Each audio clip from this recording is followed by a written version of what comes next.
દ્વારકા અને જામનગર જિલ્લામાં કચ્છ પછીની સૌથી વધારે પવનચક્કીઓ ત્યાં આવેલી છે અને એનો જે પાવર પેદા થઈ રહ્યો છે, પાવર જે હવે પછી પેદા થવાનો છે, સોલર પણ, તો એ બધો પાવર એક જ જગ્યાએ કલેક્ટ કરીને ત્યાંથી અદાણી થોડો સ્ટોર કરીને બાકીનો વિતરણ કરવા માટેનો આખો એને પ્રોજેક્ટ બનાવેલો છે. પ્રોજેક્ટ બહુ મોટો છે, 50 વીઘામાં સમાવેલો છે અને એના આસપાસના જે ખેડૂતો છે એટલા પીડિત ખેડૂતો છે કે એના ખેતરોમાં માત્ર ને માત્ર ચારે બાજુ વીજ પોલ, મોટા મોટા થાંભલાઓ દેખાઈ રહ્યા છે.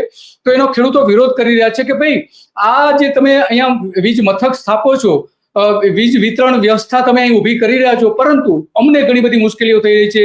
ત્યાંના જે સ્થાનિક ગામ જે છે, ભટ્ટ ગામ, એ ગામ પણ વિરોધ કરી રહ્યા છે. ગામ પણ કહે છે કે અમે એની કે અમે એના જે ગામમાં જે વિરોધ જે ચાલી રહ્યો છે કે એને કયા પ્રકારે એની વ્યવસ્થા કરવી, કેમ કરવું, એ બધી જ, અને એની મંજૂરી કઈ રીતે લેવામાં આવી છે, નથી લેવામાં આવી, એ બધી વાત આપણે ત્યાંના સ્થાનિક લોકો સાથે કરવાની છે. કારણ કે આ પ્રોજેક્ટ અત્યંત મહત્વનો છે અને મહત્વનો પ્રોજેક્ટ હોવાના કારણે આપણે આપણી સાથે જોડાઈ ગયા છે ત્યાં હેમંતભાઈ કાલિયા કે જે